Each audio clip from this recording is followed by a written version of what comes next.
Assalamualaikum warahmatullahi wabarakatuh. Nama saya Ilya Izzatin Salma dari Fakultas Humaniora Program Studi Sastra Inggris.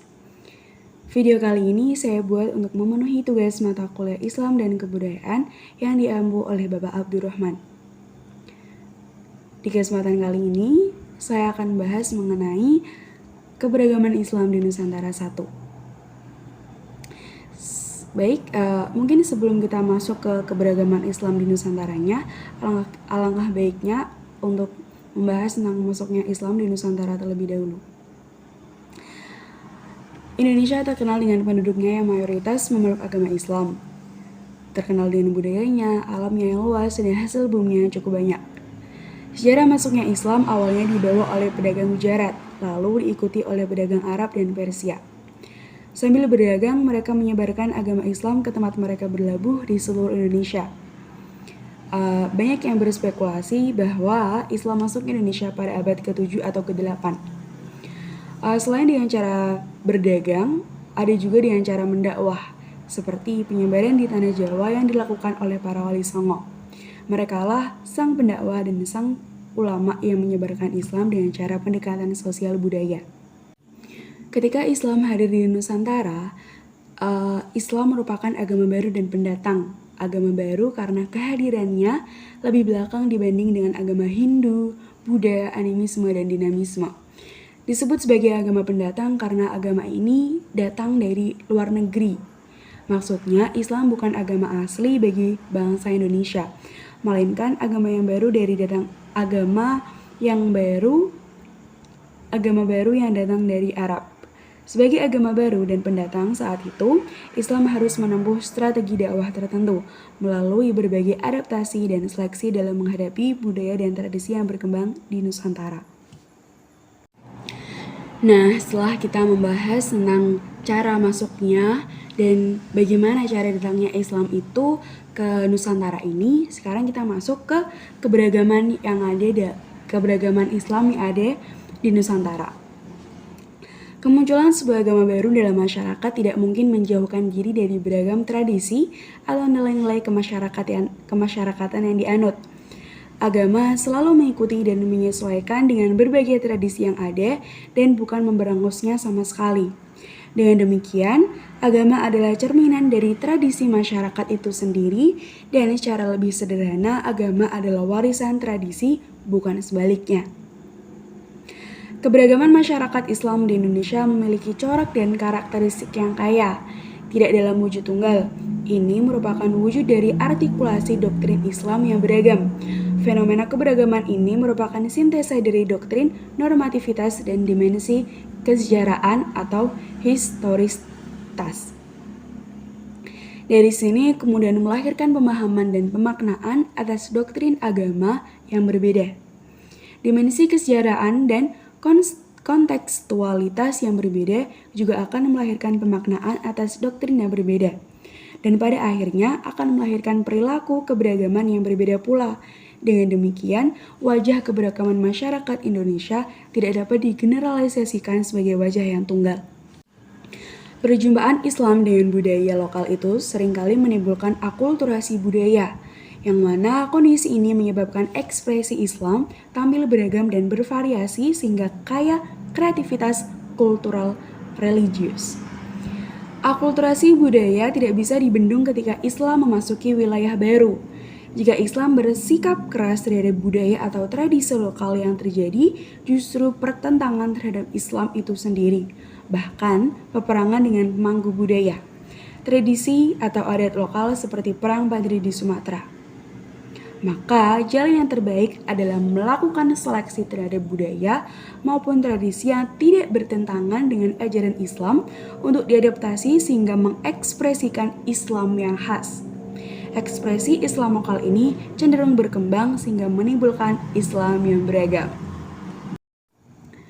Nah, dari pengertian tentang keberagaman Islam di Nusantara di atas tadi, dapat ditarik kesimpulan bahwa keberagaman Islam di Nusantara itu sendiri memiliki keterkaitan yang erat dengan yang namanya akulturasi budaya Islam.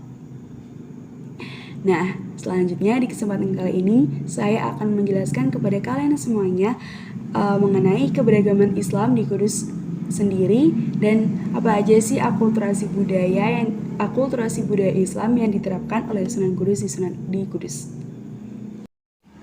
Nah, yang pertama ada arsitektur Masjid Menara Kudus. Kalian pasti udah tidak asing dong dengan yang namanya Masjid Menara Kudus yang memiliki ciri khas yang ada menaranya.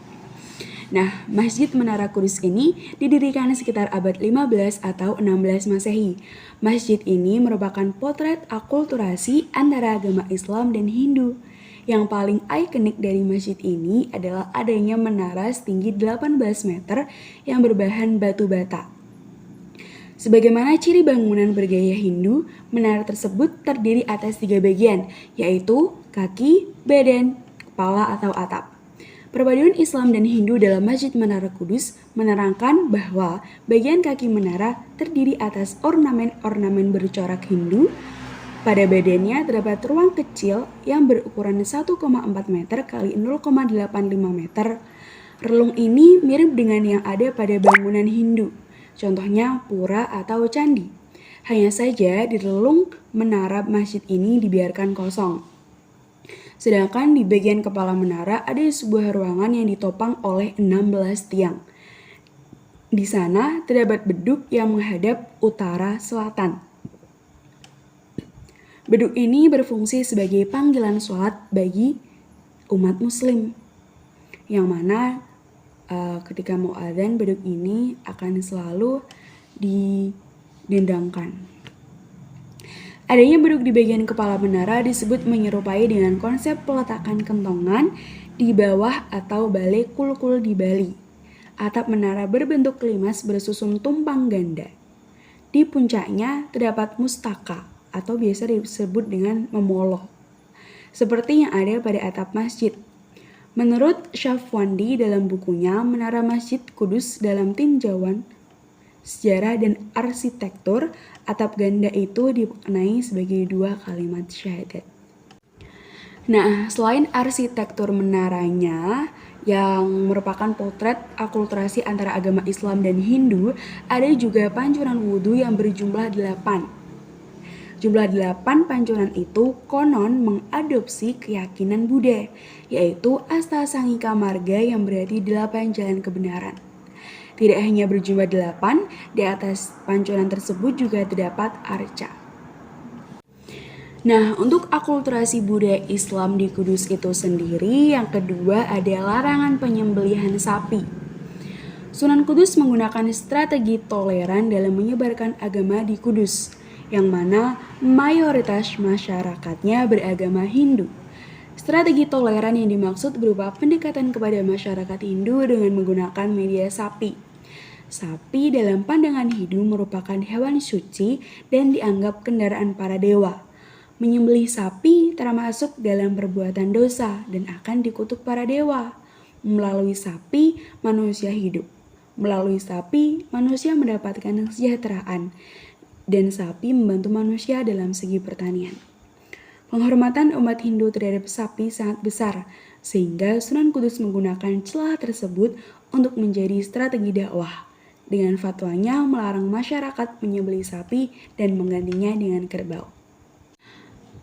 Baik, sekian penjelasan dari saya mengenai keberagaman Islam di Nusantara 1 dan bagaimana sih keterkaitan antara keberagaman Islam di Nusantara dengan akulturasi budaya Islam dan beberapa contoh tentang akulturasi budaya Islam yang diterapkan oleh Sunan Kudus. Sekian dan terima kasih. Apabila terdapat salah kata atau salah pendapat, saya mohon dimaafkan. Terima kasih. Wassalamualaikum warahmatullahi wabarakatuh.